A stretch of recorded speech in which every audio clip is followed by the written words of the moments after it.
जय Hind student, good evening. कैसे आप सभी? मैं प्रीति सिंह फिर से हाजिर हूँ आप सभी के सामने भूगोल की क्लास लेके। जैसे कि स्टूडेंट आप सभी को पता है, हम कर रहे हैं भारत का भौतिक स्वरूप कवर। क्या स्टूडेंट?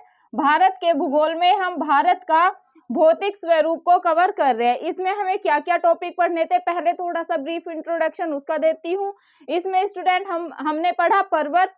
क्या स्टूडेंट? हमने पढ़ा पर्वत, मैदान, पठार, तटीय मैदान। ये ऑलरेडी स्टूडेंट 4 सब टॉपिक हम कवर कर चुके हैं। आज स्टूडेंट कवर करेंगे हम मरुस्थल, देन स्टूडेंट हम पढ़ेंगे द्वीप को। आज स्टूडेंट ये भारत के भौतिक स्वरूप का लास्ट टॉपिक है।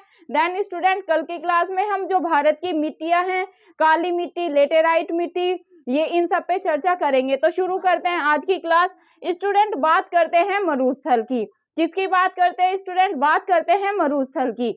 स्टूडेंट जो मरुस्थल है, अगर आपसे ये पूछ लिया जाए कि भाई भारत का विशालतम मरुस्थल, या ऐसे पूछ ले कि भाई भारत का विशाल मरुस्थल कौन सा है, तो स्टूडेंट आप लगाएंगे भारत का विशाल मरुस्थल है थार। क्या है स्टूडेंट? भारत का विशाल मरुस्थल है थार। अब आप ये सोचेंगे कि मैम जो थार मरुस्थल है ये स्थित कहाँ पर है, ये लोकेटेड कहाँ पर है, तो स्टूडेंट अगर पूछ ले कि भाई जो थार मरुस्थल है ये कहाँ पर स्थित है, ये स्टूडेंट स्थित है राजस्थान एंड पाकिस्तान में। कहाँ पर? राजस्थान और पाकिस्तान में स्थित है स्टूडेंट थार का मरुस्थल। क्या? थार का मरुस्थल। अब ध्यान देते हैं मैप में राजस्थान कहाँ है स्टूडेंट? यहाँ पर है राजस्थान। कहाँ पर है? ये है गुजरात, गुजरात के ऊपर है राजस्थान। स्टूडेंट यहीं पर है थार मरुस्थल। क्या? थार मरुस्थल। ये चीज आप ध्यान में रखेंगे। मरुस्थल से स्टूडेंट यही क्वेश्चन बनता है कि भारत का विशालतम मरुस्थल कौन सा है, तो आप क्या लगा के आएंगे कि भाई जो भारत का विशालतम मरुस्थल है वो है थार। क्या है? थार। और ये स्थित कहाँ पर है? भारत में स्थित है ये राजस्थान में, और पाकिस्तान में भी ये स्थित है। पाकिस्तान कहाँ पर है स्टूडेंट? पाकिस्तान है यहाँ पर, पाकिस्तान। अगर पूछ ले कि भाई जो थार मरुस्थल है ये कहाँ कहाँ पर स्थित है, तो भारत और पाकिस्तान, मतलब कि भारत में राजस्थान और पाकिस्तान आपको लगाना है। मूव करते हैं स्टूडेंट नेक्स्ट पे, जो कि है द्वीप। स्टूडेंट चर्चा करते हैं द्वीप पे। अगर पूछ लिया जाए आपसे कि भारत में कुल कितने द्वीप हैं, क्या स्टूडेंट? अगर आपसे ये क्वेश्चन पूछ लिया जाए कि भाई भारत में टोटल कितने द्वीप है, और इस पे स्टूडेंट आप 3 स्टार लगा लें। यहाँ से कई बार स्टेट लेवल पीसीएस में क्वेश्चन बने हैं, तो जैसे क्वेश्चन बने हैं उन पे भी हम अभी इसी क्लास में चर्चा करेंगे। स्टूडेंट द्वीप में अगर आपसे टोटल द्वीपों की संख्या पूछ ली जाए कि भारत में कुल कितने द्वीप हैं, तो आप लगाएंगे 247, मतलब कि 247 द्वीप कहाँ पर स्थित है स्टूडेंट? भारत में। कई बार स्टूडेंट टोटल द्वीप से भी क्वेश्चन बनते हैं, तो अगर आपसे टोटल द्वीप पूछ लिया जाए तो आपको लगाना है 247, मतलब कि भारत में 247 द्वीप स्थित है। ये चीज आप ध्यान में रखेंगे। अब आप सोचेंगे कि भाई ये 247 द्वीप भारत में कहाँ कहाँ पर स्थित है, तो स्टूडेंट ध्यान दे मैप में। मैंने आपको पहले भी समझाया मैप के थ्रू कितनी बार कि इधर है पूर्व में, ये क्या है? ये है अपना पूर्व, और ये है पश्चिम, ये तो आप सभी को पता है। तो पूर्व में क्या है स्टूडेंट? बंगाल की खाड़ी, और इधर क्या है? अरब सागर, नीचे है हिंद महासागर। ये चीज आप ध्यान में रखेंगे। तो स्टूडेंट 204 द्वीप, क्या है स्टूडेंट? 204 द्वीप, भारत के 204 द्वीप स्थित हैं बंगाल की खाड़ी में। कितने स्टूडेंट? यहाँ पर है 204 द्वीप स्थित, भारत के 204 द्वीप स्थित हैं बंगाल की खाड़ी में। बचे 43 स्टूडेंट ध्यान देंगे, 43 द्वीप, 43 द्वीप मतलब कि 43 द्वीप कहाँ पर है? अरब सागर में। अरब सागर कहाँ पर है? अरब सागर है यहाँ पर। 204 द्वीप है बंगाल की खाड़ी में, और 43 द्वीप है कहाँ पर? अरब सागर में स्थित है। ये चीज आप ध्यान देंगे स्टूडेंट। इनमें से जितने ये 247 द्वीप हैं, इनमें से प्रमुख द्वीपों की बात करते हैं कि भाई जो 247 द्वीप हैं इनमें से फेमस द्वीप कौन कौन से हैं, तो आप ध्यान देंगे इनमें से स्टूडेंट 2 फेमस द्वीप हैं। ये कौन कौन से हैं? पहला है स्टूडेंट अंडमान एंड निकोबार द्वीप समूह। कौन सा? अंडमान एंड निकोबार द्वीप समूह। अब आप सोचेंगे कि भाई ये कहाँ पर है, तो चलो मैप के थ्रू समझते हैं। बंगाल की खाड़ी के राइट में स्टूडेंट यहाँ पर क्या है? अंडमान एंड निकोबार द्वीप समूह स्थित है। अंडमान एंड निकोबार द्वीप समूह स्थित है। बात करते हैं लक्षद्वीप द्वीप समूह की। सेकंड कौन सा फेमस द्वीप है?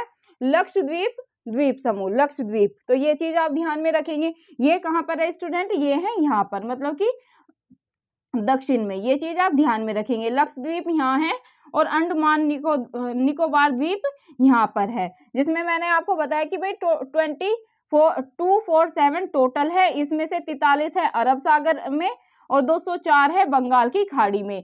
बात कर रहे हैं दो फेमस द्वीपों की, तो इसमें अंडमान और निकोबार द्वीप बहुत ज्यादा फेमस है और दूसरा लक्षद्वीप। ये चीज आप ध्यान में रखेंगे।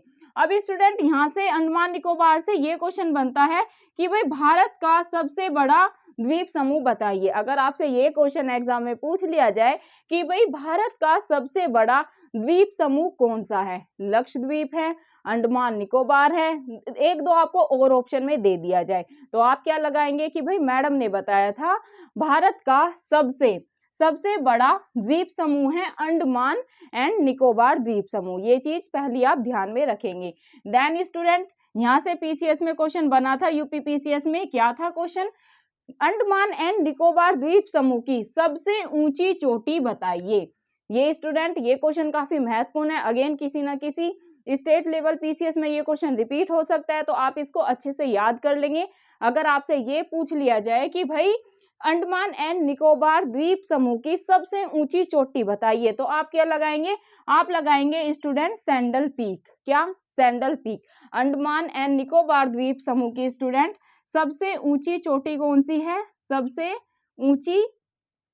ऊंची चोटी की अगर हम बात करें तो ये है स्टूडेंट सैंडल पीक। क्या स्टूडेंट?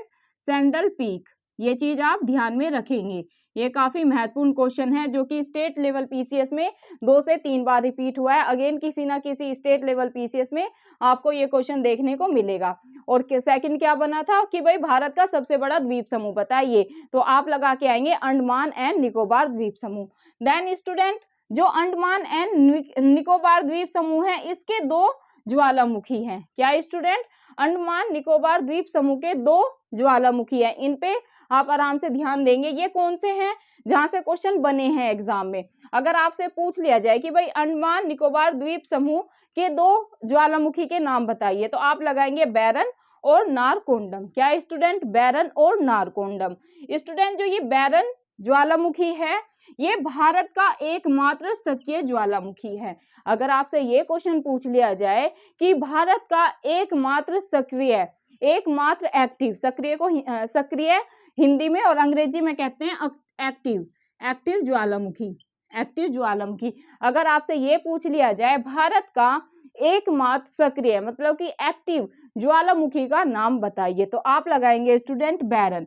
बैरन जो ज्वालामुखी है ये भारत का एकमात्र सक्रिय मतलब कि एक्टिव ज्वालामुखी है। ये चीज आप ध्यान में रखेंगे। देन स्टूडेंट सेकंड ज्वालामुखी पे मूव करते हैं, ये है नारकोंडम। क्या स्टूडेंट?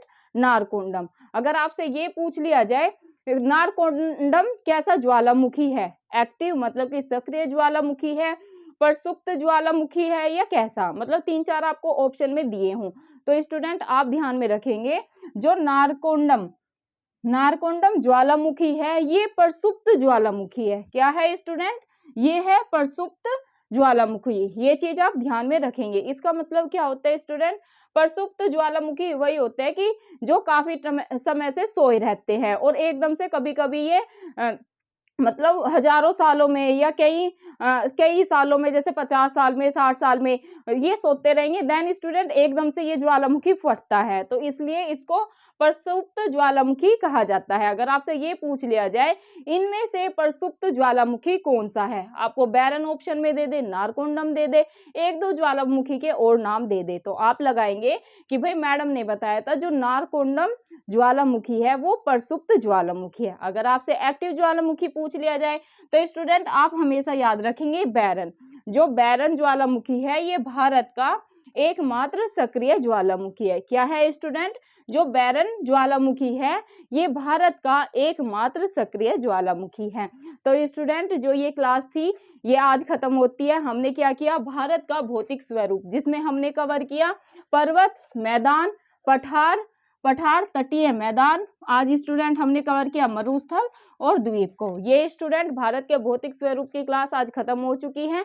इसको हमने बहुत ही मजेदार तरीके से समझा और बच्चों ने काफी अप्रिशिएट भी करा, काफी अच्छे खासे व्यूज भी हैं और कमेंट भी काफी अच्छी है। उन्हें अच्छे से समझ में आई ये चीजें जो मैंने मैप के थ्रू उन्हें समझाने का प्रयास किया। आज भी स्टूडेंट हमने मरुस्थल को और द्वीप को विद मैप समझा कि भाई कितने कितने द्वीप हैं और कहाँ कहाँ पर स्थित है। सबसे बड़ा जो भारत का द्वीप समूह है वो कौन सा है और उसके उनको कितने पार्ट्स में डिवाइड किया गया वो भी पढ़ लिया। अगर हम बात करें अंडमान निकोबार द्वीप समूह को, इसके दो प्रमुख ज्वालामुखी है, बैरन और नारकोंडम। ये कैसे ज्वालामुखी है इन पे भी चर्चा कर ली। इसको भी स्टूडेंट हमने समझा मैप से। अब आप कभी नहीं भूलोगे, अब आपको ध्यान में रहेगा कि भाई मैडम ने टोटल जो द्वीप है वो बताया था 247। इसमें से जो 204 है ये है बंगाल की खाड़ी में। कहाँ पर है? बंगाल की खाड़ी में। और 43 है कहाँ पर है? अरब सागर में। अब इसमें से जो फेमस द्वीप है वो है अंडमान निकोबार और लक्षद्वीप। लक्षद्वीप कहाँ पर है? यहाँ पर दक्षिण में। और फिर अंडमान और निकोबार कहाँ है? ये है स्टूडेंट इधर दक्षिण में। तो ये चीज आप ध्यान में रखेंगे। अगर भारत के सबसे बड़ा द्वीप समूह पूछ लिया जाए तो आप लगा के आएंगे अंडमान निकोबार। देन आपसे अंडमान निकोबार की सबसे ऊंची चोटी पूछ लिया जाए तो आप सीधा सा लगा के आएंगे अभी सैंडल पीक। देन स्टूडेंट हमने ज्वालामुखी की भी बात कर ली। अगर हम बात करें कि भाई मरुस्थल में हमने क्या क्या पढ़ा स्टूडेंट, फटाक से रिवीजन कर लेते हैं। ये भारत का विशालतम मरुस्थल है। अगर आपसे ये पूछ लिया जाए भारत के विशालतम मरुस्थल का नाम बताइए तो आप सीधा सा बताएंगे थार। क्या स्टूडेंट? थार। अगर ये पूछ लिया जाए कि भाई थार मरुस्थल कहाँ पर स्थित है तो आप लगाएंगे राजस्थान और पाकिस्तान में। धन्यवाद स्टूडेंट, ये थी आज की क्लास। आज ये भारत का भौतिक स्वरूप खत्म हो चुका है और कल तक स्टूडेंट जितनी भी मैंने भूगोल में क्लास ली है उसकी 100% आपको सारी PDF मैं आपको उपलब्ध करा दूंगी। तो आपको क्या करना है स्टूडेंट, आपको मेरे टेलीग्राम लिंक से ज्वाइन होना है। वो कैसे आप ज्वाइन होंगे, इसी कक्षा के डिस्क्रिप्शन में मैं अपना टेलीग्राम लिंक डाल दूंगी। तो आपको उस पर क्लिक करना है, आप मेरे टेलीग्राम पे पहुंच जाएंगे। और जितने भी मैंने स्टूडेंट हाथों से अच्छे से मैप से, जैसे कि मैंने आपको यहाँ पर मैप के थ्रू समझाने का प्रयास किया है, वैसे ही मैंने अपने जो हाथों से नोट्स बनाए हैं उनमें भी मैप के थ्रू एक एक डिटेल को लिख रखा है। तो उससे आपकी काफी मदद होगी। तो आपको क्या करना है, जैसे ही आपको नोट्स मिलेंगे आपको उनको PDF में निकलवा लेना है। आपके हाथ में नोट्स होंगे फिर, क्योंकि PDF से स्टूडेंट फोन से पढ़ेंगे ना तो आपको आंखों में प्रॉब्लम होना शुरू हो जाएगी। तो आपको फोन को अवॉइड ही करना है, फोन से ज्यादा नहीं पढ़ना है। तो आप उसको प्रिंट के फॉर्म में निकलवा लें और उसमें देखें। अगर कुछ आपको नई चीजें मिलती हैं, आप अपनी सेल्फ स्टडी भी तो करते हैं। देखो मैं ये कहूंगी आपसे कि आप वीडियो देखें, उससे हमें काफी लाभ होता है क्योंकि उससे हमारी एक अंडरस्टैंडिंग क्रिएट हो जाती है। वैसे स्टूडेंट आपको अपनी सेल्फ स्टडी पे भी ध्यान देना चाहिए। जैसे वीडियो से आप किसी टॉपिक को समझ लें और अगर आपको, जैसे आप ये टॉपिक है द्वीप वाला, मैंने करा दिया आपको मैप के थ्रू, भाई कहाँ पर कितने द्वीप हैं। अब आप इसको एक बार खुद से भी देखना, अगर जिस भी बुक को आप फॉलो करते हैं उसमें देखना कि भाई मैडम ने ये चीज बताई क्या और इनमें क्या नई इन्फॉर्मेशन है। तो अगर आपको वहां से भी इंफॉर्मेशन मिले ना तो जो आप PDF में नोट्स निकलवाएंगे तो उनमें ही आपको ऐड करते हुए चलना है। तो ऐसे स्टूडेंट किसी भी एग्जाम की तैयारी होती है। अब अपने पास स्टूडेंट ज्यादा टाइम नहीं बचा है। स्टेट लेवल के जो PCS है वो जैसे कि हो रहा है फरवरी में, 12 फरवरी को अपना BPSC का एग्जाम हुआ, MPPCS का भी मई में एग्जाम है और 14 मई को अपना UPPCS का एग्जाम है। तो अभी अपने को रफ्तार दुगनी करिए क्योंकि इस बार स्टूडेंट अपने को सिलेक्शन लेना ही लेना है। धन्यवाद स्टूडेंट, शुभ रात्रि। मिलते हैं आपको कल की क्लास में। आपसे एक रिक्वेस्ट है, प्लीज वीडियो अच्छी लगे तो वीडियो को लाइक कर देना। लाइक के लिए कभी फोर्स नहीं किया, ना ही आगे होगा, लेकिन रिक्वेस्ट यही है स्टूडेंट ज्यादा से ज्यादा प्लीज वीडियो को शेयर करें। मेरी ये एजुकेशन की वीडियो को गाँव गाँव तक फैलाने में मेरी मदद करें। धन्यवाद स्टूडेंट।